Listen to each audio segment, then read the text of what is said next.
अस्सलाम वालेकुम स्टूडेंट्स, मेरे पास केपीके गवर्नमेंट की 10 क्लास की मैथ्स की बुक है। ठीक है, और इसमें फ़र्स्ट चैप्टर मैं आज स्टार्ट करूँगी। ठीक है, पहला चैप्टर है मेरा क्वाड्रेटिक इक्वेशन का।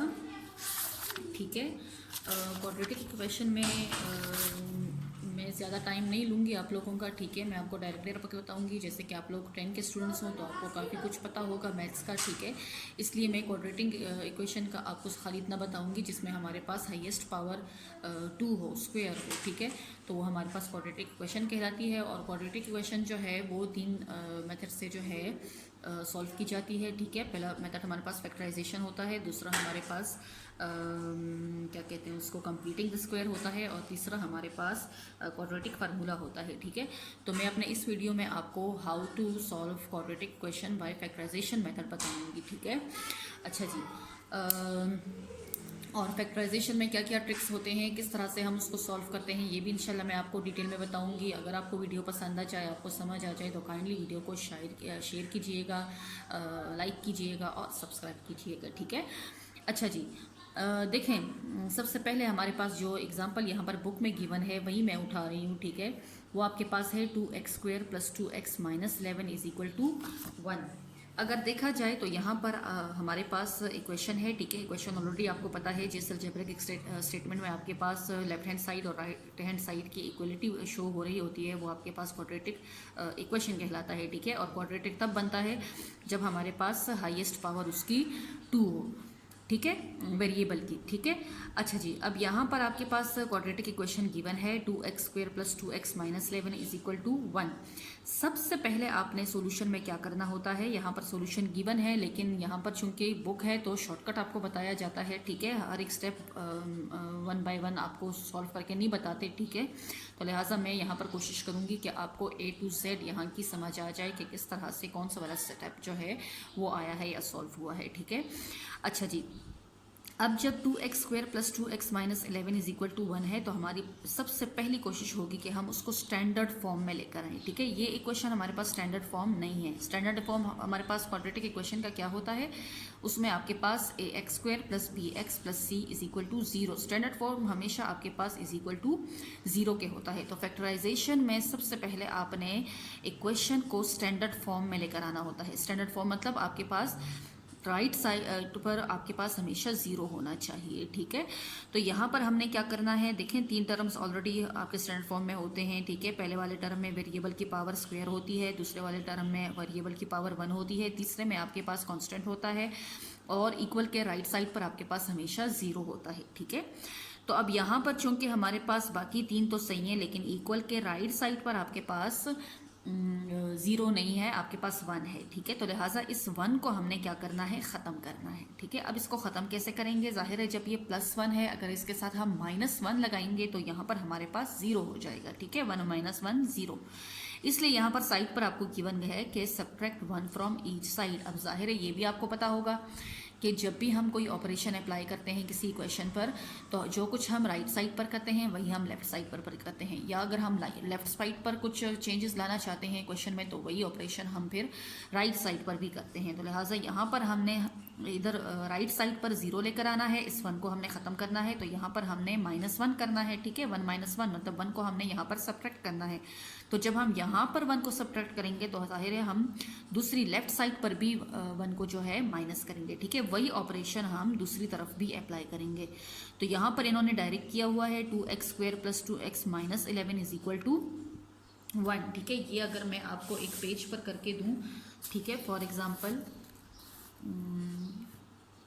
2x² + 2x - 11 = 1। ठीक है, ये आपके पास इक्वेशन है। अच्छा जी, अब इस इक्वेशन में क्या है कि यहाँ पर आपके पास हमने इस 1 को ख़त्म करना है ना। ठीक है, तो हम क्या करेंगे, 2x² + 2x - 11, यहाँ -1 और = 1 - 1।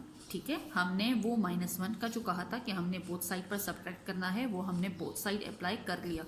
तो ये आपके पास 2x² + 2x - 12 हो जाएगा, और यहाँ पर 1 - 1 आपके पास 0 आ जाएगा। ठीक है, यहाँ तक तो हमने जो है इक्वेशन के जो है राइट साइड पर 0 ला दिया। ठीक है, अब क्या करेंगे, अब अगर हम देखें तो ये क्वाड्रेटिक इक्वेशन में जो तीनों टर्म्स हैं ये थोड़े से कम हो सकते हैं। मतलब देखिए यहाँ पर भी आपके पास 2 कोएफिशिएंट है, यहाँ पर भी 2 कोएफिशिएंट है, यहाँ पर 12 कांस्टेंट है। तो हम इस तरह कर सकते हैं कि हम इस इक्वेशन को थोड़ा सा कम कर लें। फैक्टराइजेशन के लिए आपने क्या करना है कि आपने इक्वेशन को जितना हो सके उसको सॉल्व करें, कम कर सकें, उसमें जो आपके पास नंबर्स आ रहे हैं वो आपको कम हो, क्योंकि हमारा फैक्टराइजेशन इन दो बल्कि इन तीनों से, इन तीनों टर्म्स पर इन्वॉल्व है ना। तो तीनों टर्म्स आपके पास जितने कम हो सके, कांस्टेंट आपके पास जितना छोटा हो, कोएफिशिएंट्स दोनों टर्म्स के जितने छोटे हों, उतनी ही आपके लिए आसानी होगी फैक्टर्स बनाने में, ठीक है।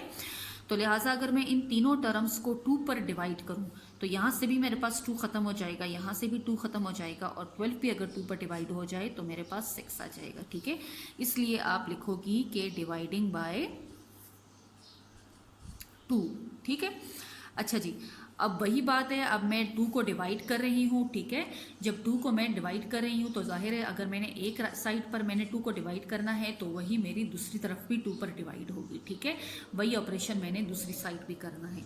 तो यहाँ पर आपके पास 2x² divided by 2 plus 2x divided by 2 minus 12 divided by 2 is equal to, अब 0 डिवाइडेड बाई 2 तो 0 ही आता है, तो लिहाजा मैं डायरेक्ट 0 ही लिख रही हूँ। अच्छा, यहाँ से अब 2 की कटिंग हो जाएगी, आपके पास क्या आ जाएगा x², यहाँ से भी 2 की कटिंग हो जाएगी, x रह जाएगा, और 12 divided by 2 minus 6 is equal to 0। देखें स्टूडेंट्स, अब यहाँ पर अगर हम देखें तो इधर देखें 1 कोएफिशिएंट हो गया, इधर भी 1 कोएफिशिएंट हो गया, और -6 हमने अपने टर्म्स को, ये जो तीनों टर्म्स इन्वॉल्व हैं क्वाड्रेटिक इक्वेशन में, ये जो है हमने काफ़ी हद तक इसको कम कर लिया। अब मज़ीद ये सॉल्व आगे नहीं हो सकता, ठीक है। तो हमारी जितनी कोशिश थी वहाँ तक हम इसको बिल्कुल एग्जैक्ट स्टैंडर्ड फॉर्म में लेकर आ गए, छोटे, ठीक है। मतलब इसको हमने कम कर लिया। अब इसके लिए हमारे पास हमने जो फैक्टर्स बनाने हैं वो हम बहुत ईजिली बना सकते हैं, ठीक है। अच्छा जी, एक और चीज़ है स्टूडेंट्स जो मैं आपको बताना चाहती हूँ। अक्सर यहाँ पर जो है ये जो सेकंड स्टेप है -11 -1 इज इक्वल टू 1 -1, इधर मैं अक्सर अपने स्टूडेंट्स को बताती हूँ कि अगर हम इस तरह करें ना, देखिए यहाँ पर हमने लिखा है कि सब्ट्रैक्ट -1 या 1, ठीक है, सब्ट्रैक्ट 1 ऑन बोथ साइड्स ना, ठीक है। तो अगर आप करेंगी कि सब्ट्रैक्ट 1 और बोथ साइड्स, और फिर जो है -1 एक साइड पर और दूसरी साइड पर, और फिर तीसरा स्टेप आपका आएगा। तो इस तरह से अगर आप इसको ईजिली और शॉर्टकट करना चाहें तो मैं अक्सर अपने स्टूडेंट्स को कहती हूँ कि फॉर एग्जांपल ये आपके पास है ना, क्या कहते हैं इसको, 2x² plus 2x minus 11 is equal to 1। अगर ये आपके पास है तो आप क्या करें कि अगर राइट साइड पर आपके पास कोई नंबर है, ठीक है, और वो जिस साइन में है, तो वो जब दूसरी साइड को शिफ्ट होगा तो वो ऑटोमेटिकली चेंज हो जाएगा। फॉर एग्जांपल यहाँ पर 1 है, ये +1 है ना, पॉजिटिव नंबर है, तो इसको जब मैं इक्वल के लेफ्ट साइड पर लेकर जाऊंगी तो वो ऑटोमेटिकली क्या हो जाएगा, नेगेटिव में कन्वर्ट हो जाएगा, और अपनी जगह पर उसके ऑटोमेटिकली 0 रह जाएगा। मतलब वो चला गया ना, शिफ्ट हो गया, तो वो जगह उसकी खाली हो गई, 0 रह जाएगा। लेकिन जब वो दूसरी तरफ शिफ्ट हुआ है तो वहाँ पर उसके पास क्या चीज़ आ जाएगी, साइन चेंज हो जाएगा, ठीक है। तो जब साइन चेंज हो जाएगा तो फिर आपको ये इस तरह से 2-3 स्टेप्स करके इसकी ज़रूरत नहीं पड़ेगी, बस डायरेक्ट आपके पास ये -12 हो जाएगा और ये 0 हो जाएगी ये साइड, ठीक है। अक्सर स्टूडेंट्स को ज़्यादातर समझ नहीं आती इसकी, लेकिन फिर भी जो कुछ ना कुछ स्टूडेंट्स होते हैं जिनको समझ आ जाती है, ठीक है ना। फॉर एग्जांपल, ठीक है, अगर मैं आपको कोई और मिसाल दूं कि x² plus 4x -1 plus 2 -1 is equal to 2, ठीक है। इस तरह अगर करना चाहें, ये आपके पास इक्वेशन आ जाए तो क्या हो जाएगा आपके पास x² प्लस 4x -1। अब इस 2 को मैं ख़त्म करना चाहती हूँ तो 2 इस तरफ आ जाएगा, -2 में कन्वर्ट हो जाएगा और 2 की जगह 0 हो जाएगा, ठीक है। 2 यहाँ पर पॉजिटिव है ना, तो जब ये इक्वल के लेफ्ट साइड पर आएगा तो माइनस में कन्वर्ट हो जाएगा। तो इस तरह से आपके पास x² plus 4x -3 is equal to 0, ठीक है। मतलब कि वो आप लिखेंगे कि सब्ट्रैक्ट 2 ऑन बोथ साइड्स, और फिर उस तरह दूसरे स्टेप में उसको सब्ट्रैक्ट करके दिखाएंगी, और फिर चौथे स्टेप में तो बस आप डायरेक्ट ही जो है 2 को लेफ्ट साइड पर लेकर आएँ और जो है अपनी जगह उसके जो है 0 रह जाएगा, ठीक है। अच्छा जी, यहाँ तक स्टूडेंट्स आपको समझ आ गई होगी। अब आते हैं फैक्टराइजेशन की तरफ, ठीक है। अब फैक्टराइजेशन के तरीक़ाकार क्या है? फैक्टराइजेशन में आपने क्या करना है? फैक्टराइजेशन के लिए आपने देखें, फैक्टराइजेशन में आपने क्या करना होता है कि पहला वाला टर्म, ठीक है, जो मेरे पास एक्स स्क्वेयर है, और तीसरा जो टर्म है, ये दोनों एक्स स्क्वेयर और -6, इन दोनों को मल्टीप्लाई करना है, ठीक है। जब हम एक्स स्क्वेयर और -6 को मल्टीप्लाई करेंगे तो जाहिर है एक्स स्क्वेयर के साथ कोएफिशिएंट 1 है ना, और 1 तो हम नहीं लिखते, जिस तरह हम पॉजिटिव नंबर के साथ प्लस नहीं लगाते, ठीक है। इसी तरह हम जो वेरिएबल है हमारा पहला वाला टर्म है, उसके साथ 1 कोएफिशिएंट है और 1 हम एक्चुअली लिखते नहीं हैं, तो लिहाजा ये 6 जो है, ये कांस्टेंट टर्म जो है, ये पहले वाले टर्म के कोएफिशिएंट के साथ मल्टीप्लाई होगा ना, ठीक है। -6 मल्टीप्लाई बाय 1 तो -6 और एक्स स्क्वेयर वेरिएबल है ना, यहाँ पर तो कोई वेरिएबल नहीं है कि उनके पावर आपस में ऐड हो जाएं, खाली नंबर है यहाँ पर एक कांस्टेंट, ठीक है। तो वो कांस्टेंट इस वेरिएबल के कोएफिशिएंट के साथ मल्टीप्लाई होगा आपके पास साइन भी माइनस मल्टीप्लाई प्लस माइनस, ठीक है, तो 6x स्क्वेयर। अच्छा, इन दोनों को आपने मल्टीप्लाई करके आपके पास एक टर्म आ गया जो है -6x स्क्वेयर, ठीक है। अब आपने क्या करना है? फैक्टराइजेशन का रूल ये है कि आपने ऐसे 2 टर्म्स लेने हैं जिनको मल्टीप्लाई किया जाए तो आपके पास -6x स्क्वेयर आ जाए, और जब उनको प्लस किया जाए तो फिर आपके पास +x आ जाए, ये जो बीच वाला टर्म है, ठीक है। क्या मैं दोबारा से रिपीट करती हूँ, हमने खुद से ऐसे 2 टर्म्स लेने हैं जिनको मल्टीप्लाई किया जाए तो आपके पास ये वाला टर्म आए -6x स्क्वेयर, और ये कहाँ से आया था? ये जब हमने इन दोनों को मल्टीप्लाई किया था, पहले वाले टर्म को और तीसरे वाले टर्म को, ठीक है।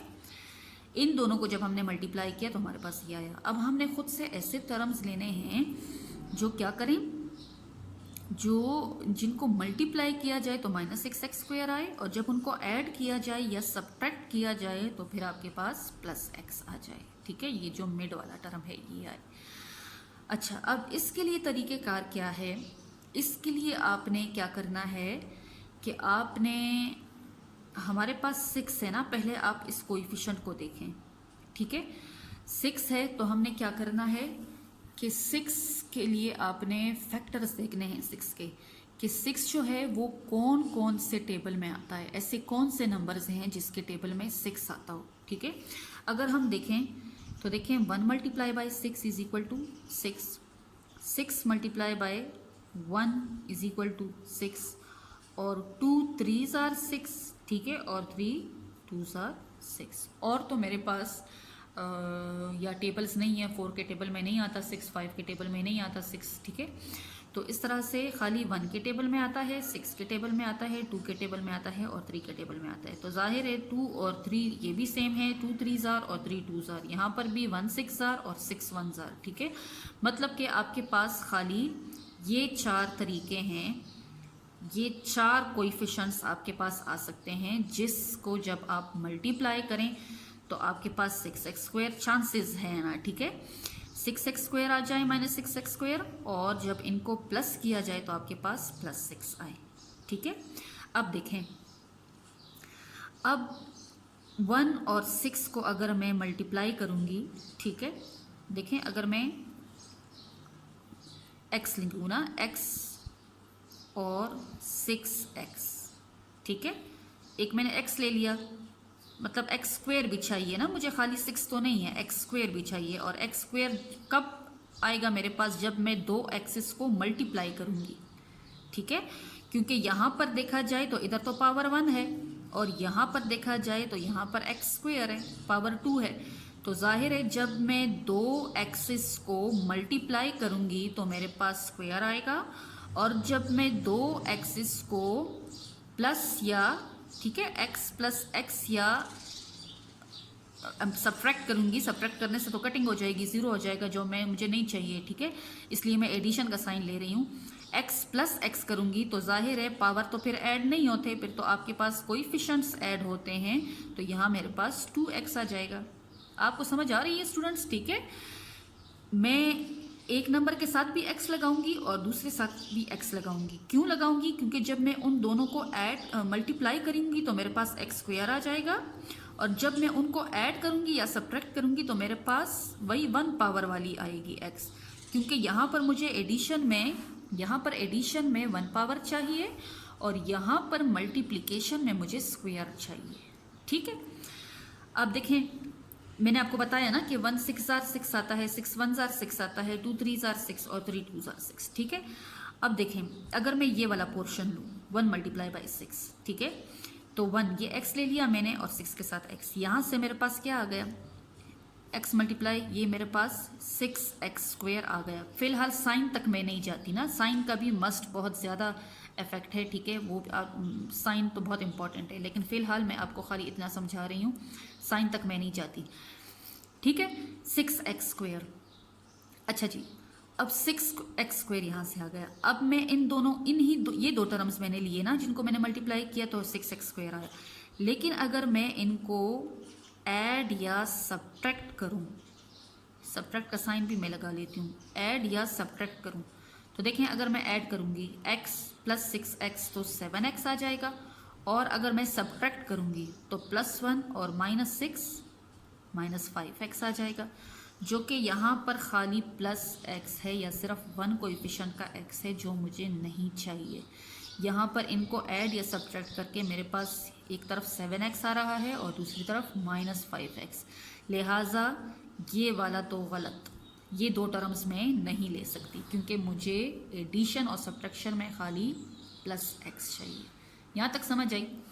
अच्छा जी, अब अगर मैं ये दूसरा वाला लूँ 6 मल्टीप्लाई बाय 1, ये भी अगर मैं लूँगी तो देखें 6x और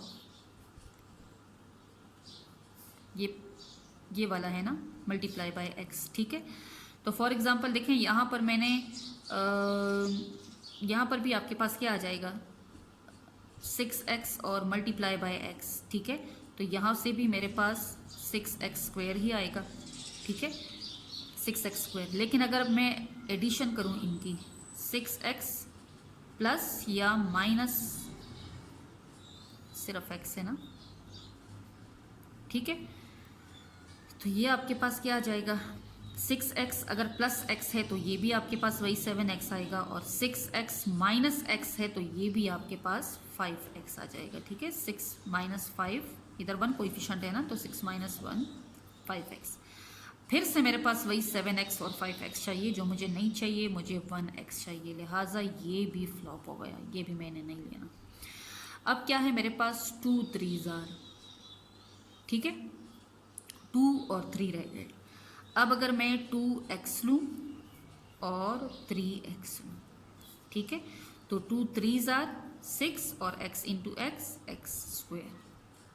ठीक है, अच्छा जी, यहाँ तक तो मेरे पास वही चीज़ आ रही है 6x स्क्वायर। ठीक है, लेकिन अगर अब मैं इसको 2x प्लस और -3x, ठीक है, या इसको मैं प्लस करूँ, अब देखें 2x और प्लस 3x अगर मैं लूँ, ठीक है, 2x और प्लस 3x तो क्या हो जाएगा मेरे पास 5x। लेकिन अगर मैं 2x और -3x लूँ तो ये मेरे पास क्या हो जाएगा 2x और -3, ठीक है, +2 है ना, +2 और -3 तो क्या आ जाएगा -x, +2 -3 -1 आता है ना, तो 1 तो हम लगाते नहीं हैं, तो ये आपके पास -x आ गया। अब देखिए यहाँ पर स्टूडेंट्स, एक तरफ मेरे पास 5x आ रहा है, जब मैं इन दोनों को ऐड करूँगी 2 और 3 को ऐड करूँगी तो मेरे पास 5 आएगा। लेकिन अगर मैं 2 और -3 करूँ, 2 और 3 को सब्ट्रैक्ट करूँ तो ये फिर मेरे पास -x आता है। अब यहाँ पर भी x आ रहा है मेरे पास, लेकिन साइन कौन सा है, प्लस का है। समझ आ रही है आपको? तो लिहाजा मैं ये भी नहीं ले सकती, क्योंकि यहाँ पर मेरे पास आंसर क्या आ रहा है, नेगेटिव में आ रहा है, जबकि मुझे चाहिए पॉजिटिव, तो लिहाजा ये भी फ्लॉप। अब लास्ट वाला रहता है 3 मल्टीप्लाई बाई 3 और 2, 3x और 2x, वही आ जाएगा आपके पास 3 2 जार 6x स्क्वायर। ठीक है, x मल्टीप्लाई x स्क्वायर। लेकिन अगर मैं क्या करूं, 3x और 2x, अब इसको ऐड करेंगे, ठीक है। 3x प्लस और या minus 2x is equal to, अब अगर मैं प्लस करूँगी 3x प्लस 2x ना, ठीक है, तो वही मेरे पास 5x आएगा। लेकिन अगर मैं इसको सब्ट्रैक्ट करूँ 3x और माइनस 2x, माइनस को लूँ तो फिर मेरे पास क्या आएगा 3x माइनस 2, तो ये आपके पास प्लस x आ जाएगा। 3 माइनस 2 1 आता है ना, तो 1x। ठीक है स्टूडेंट्स, अब अगर देखें 3x माइनस 2x, तो अब देखें वहाँ पर भी मेरे पास प्लस है और यहाँ पर भी मेरे पास प्लस आ रहा है। और देखें अब 3x और माइनस 2x अगर मैं लूँ ना, कौन कौन से टर्म्स, 3x और माइनस 2x अगर मैं लूँ तो मेरे पास क्या आएगा, सिर्फ x आ जाएगा। और इन्हीं 3x और अब यहाँ पर अगर मैं माइनस लगा लूँ 2x के साथ, इन दोनों को मल्टीप्लाई करूँ तो मेरे पास क्या चीज़ आ जाएगी, माइनस 6x स्क्वेयर। अब वही माइनस 6x स्क्वेयर भी मेरे पास सही आ रहा है और ये x भी मेरे पास, दोनों को सब्ट्रैक्ट करके मेरे पास क्या चीज़ आ रही है, वही प्लस x। समझ आई स्टूडेंट्स आपको? क्या करना है अब आपने कि सबसे पहले आपने पहले वाले टर्म और तीसरे टर्म को मल्टीप्लाई करना है। मल्टीप्लाई करोगे तो आपके पास एक न्यू टर्म आ जाएगा। अब उस टर्म को देखना है आपने और जो मिड वाला टर्म है उसको देखना है। ऐसे दो टर्म्स आपने लेने हैं जिसको आप मल्टीप्लाई करें तो आपके पास वो जो प्रोडक्ट था वो आ जाए, और जब आप उनको ऐड करें तो क्वाड्रेटिक इक्वेशन में जो बीच वाला टर्म है, मिड वाला टर्म है, मतलब जिसका पावर 1 है जिस वेरिएबल का, वो आ जाए। ठीक है, तो इस तरह से अब आपने दो टर्म्स ऐसे खुद से कौन कौन से लेने हैं, तो उसके लिए मैंने आपको तरीक़ेकार बता दिया कि जो प्रोडक्ट का पहला वाला कोएफिशिएंट होता है उसको आपने वो चेक करें कि आपके कौन से टेबल्स में आ रहे हैं। तो जिन जिन टेबल में आता है उनको आप 1 बाय 1 लिख लें। अब 1 बाय 1 आप लिखेंगी तो उन दोनों फैक्टर्स को लें, पहले वाले फैक्टर को लें और दूसरे को लें, उनको पहले मल्टीप्लाई भी करें और फिर बाद में ऐड और सब्ट्रैक्ट भी करें। इसी तरह चेक करें, फिर अगर मल्टीप्लिकेशन से प्रोडक्ट ये आ रहा है तो ठीक है, अगर ऐड या सब्ट्रैक्ट करने से आंसर आपके पास ये आ रहा है मिड वाला तो फिर ठीक है, अगर नहीं आता तो फिर आपने वो नहीं लेने, वो वाले फैक्टर्स। ठीक है, इस तरह हमने जो पहले 3 फैक्टर्स लिए तो उनके मल्टीप्लिकेशन से तो आ रहे थे, लेकिन एडिशन और सब्ट्रैक्शन में साइन का फ़र्क आ रहा था, कहीं पर कोएफिशिएंट का फ़र्क आ रहा था, तो लिहाजा हमने उसको छोड़ दिया। लेकिन लास्ट वाले जो हमारे 2 फैक्टर्स थे 3 मल्टीप्लाई बाई 2, उनको जब हमने लिया तो हमने क्या किया कि उनके प्रोडक्ट से भी हमारे पास वही आ रहा था और उनके सब्ट्रैक्शन से भी हमारे पास वही चीज़ आ रही थी। तो लिहाजा जब हमने 3x और 2x को सब्ट्रैक्ट किया तो हमारे पास x आया, ठीक है, जो ये मिड टर्म है, और जब उनको मल्टीप्लाई किया तो हमारे पास वही माइनस 6x स्क्वायर आ गया। ठीक है, इसलिए अब हम कौन कौन से टर्म लेंगे, 3x और माइनस 2x। अब जहाँ पर क्वाड्रेटिक इक्वेशन में ये मिड टर्म वाला है, ठीक है, x स्क्वायर, अब ठीक है, प्लस 3x और माइनस 2x। समझ आ रही है? मैंने वही प्लस 3x लिया और दूसरा मैंने माइनस 2x लिया और ये मेरे पास माइनस 6 इज इक्वल टू 0। ठीक है, ये जो 2 टर्म्स हमने लिए ये हमने क्या किया, उस मिड टर्म वाले की जगह लिख लिए। ठीक है, ये मिड टर्म गायब हो जाएगा बीच में से और जो हमने 2 टर्म्स लिए हैं वो हमने लिख लिए। अब क्या हो जाएगा, अब आपने इन 2 टर्म से अलग से कॉमन लेना है, इन 2 टर्म से अलग से कॉमन लेना है। क्या हो जाएगा आपके पास, यहाँ पर कॉमन का क्या मतलब होता है कि जो सेम चीज़ होती है टर्म्स में उनको आपने अलग कर लेना है। यहाँ से अगर हम देखें तो x, यहाँ पर भी 2 एक्सेस हैं पहले वाले टर्म में और इसी तरह यहाँ पर भी हमारे पास 1 x है, तो हम x जो है कॉमन ले सकते हैं। x हमने कॉमन लिया, यहाँ पर कितने x रह गए, 1 x रह गया और यहाँ पर आपके पास क्या चीज़ रह जाएगी, 3 रह जाएगा। इसी तरह यहाँ पर भी अब देखें, फैक्टराइजेशन में आपके पास हमेशा जो 2 फैक्टर्स होते हैं वो सेम होने चाहिए। अगर इधर मेरे पास x प्लस 3 आया है तो यहाँ पर भी आपके पास x प्लस 3 ही होना चाहिए। अब अगर मैं x प्लस 3 यहाँ पर लूँ तो यहाँ पर स्टूडेंट्स अब देखें, ठीक है ना, ये x प्लस 3 मैंने इसलिए लिखा क्योंकि यहाँ पर जो मेरा पहला फैक्टर है वो मेरा मस्ट यहाँ पर भी होगा। तो आप अपने लिए पहले जो आपका फैक्टर इन 2 टर्म से आपने कॉमन लेकर आया है ना, वही आप पहले से यहाँ पर लिखें तो फिर आपको आसानी से पता चल जाएगा कि आप मैंने क्या चीज़ कॉमन लेनी है। अब देखें यहाँ पर जब पहला वाला टर्म मेरे पास ये आ रहा है ना माइनस 2x, इन दोनों में से ना, ये इन दोनों का तो सॉल्व हो गया। अब इन दोनों के फैक्टर बनाना है, तो यहाँ से आपके पास x जो है बीच में रह जाएगा, तो इधर मैंने क्या कॉमन लिया हुआ है, -2 रह गया ना, x मैंने यहाँ पर ले लिया अलग से, तो इधर -2 अलग रह गया, तो जाहिर है -2 जो है वो बाहर आ जाएगा। और माइनस मल्टीप्लाई प्लस, देखें वही माइनस आएगा, और 2 3 6। यहाँ तक समझ आई स्टूडेंट्स कि मैंने कैसे लिया? ठीक है, पहले दो टर्म से आपने अलग कॉमन लेना है और फिर दूसरे दो टर्म से अलग कॉमन लेना है। जब आप पहले वाले दो टर्म से ले लो वो इजी होता है, वहाँ से जब आप ले लो तो जो फैक्टर आपका यहाँ पर बनेगा वही आपने यहाँ पर भी बनाना होगा इन दोनों का। अगर आपके पास ये चेंज आ रहा है तो इसका मतलब है कि आपने फैक्टर्स गलत बनाए हैं, आपकी फैक्टराइजेशन गलत है। ठीक है, अब क्या किया आपने? अच्छा जी, अब ये जो बाहर आपने कॉमन लिए हैं ये आपने अलग से ब्रैकेट में लिखने हैं। ठीक है, और ये जो अंदर हमने फैक्टर्स लिए हैं ये दोनों सेम है ना, तो इसलिए हम इसको एक ही दफ़ा लेंगे। ये आपके पास x + 3 आ जाएगा। ठीक है, और = 0। अब क्या करना है, ये फैक्टर भी 0 के बराबर लेना है आपने, x - 2 = 0, और ये दूसरा फैक्टर भी आपने 0 के बराबर लेना है, x + 3 = 0। तो वही तरीका मैंने आपको बताया कि अब देखें हमने क्या करना है, ये -2 को हमने ख़त्म करना है ना, हमने x की वैल्यू निकालनी है, तो लिहाजा -2 यहाँ पर लेफ्ट साइड में सब्ट्रैक्ट नेगेटिव उसमें है ना, नेगेटिव साइन में, तो जब ये इक्वल के उस तरफ जाएगा तो ऑटोमेटिकली पॉजिटिव में कन्वर्ट हो जाएगा, तो x = 2। और इसी तरह यहाँ पर अब +3 पॉजिटिव साइन में है, जब ये इक्वल के दूसरी तरफ जाएगा तो ऑटोमेटिकली माइनस में कन्वर्ट हो जाएगा, तो x = -3। लिहाजा आपके पास सॉल्यूशन सेट्स क्या बन रहे हैं, x = 2 एंड -3। ये आपके आंसर हैं। अच्छा जी, अब 2 और -3 आया, ये क्वेश्चंस आपके आंसर्स जो हैं वो वेरीफाइड हैं, ठीक हैं, आपने सही निकाले हैं या नहीं गलत हैं, तो इसके लिए आपने क्या करना होगा, क्वेश्चन को वेरीफाई करना होगा, आंसर को। ठीक है, क्या करना है आपने कि आपके पास जो ओरिजिनल इक्वेशन था, जो आपको क्वेश्चन में दिया गया था इक्वेशन, उसमें आपने एक दफ़ा आपने 2 की पुटिंग करनी है और चेक करना है कि आपके पास लेफ्ट हैंड साइड और राइट हैंड साइड बराबर आ रही है या नहीं। अगर दोनों लेफ्ट हैंड साइड और राइट हैंड साइड बराबर आते हैं तो इसका मतलब है कि आपका इक्वेशन ठीक था, क्वेश्चन ठीक था। ठीक है, आपने जो फैक्टर्स लिए हैं वो सही है, जो सॉल्यूशन सेट आपका बन रहा है वो ठीक है। इन केस अगर वो सही नहीं आते, लेफ्ट हैंड साइड और राइट हैंड साइड चेंज आ रहे हैं, तो इसका मतलब है कि आपका आंसर गलत है, x की जो वैल्यू आई है आपके पास वो गलत है। तो लिहाजा अब हम 2 और -3 जो है वो अब चेक करेंगे। ओरिजिनल इक्वेशन हमारे पास क्या था, 2x² + 2x - 11 = 1। ठीक है, यही था। अब इसमें सबसे पहले हमारे पास x की क्या क्या आई हैं, 2 आया हुआ है और दूसरा -3।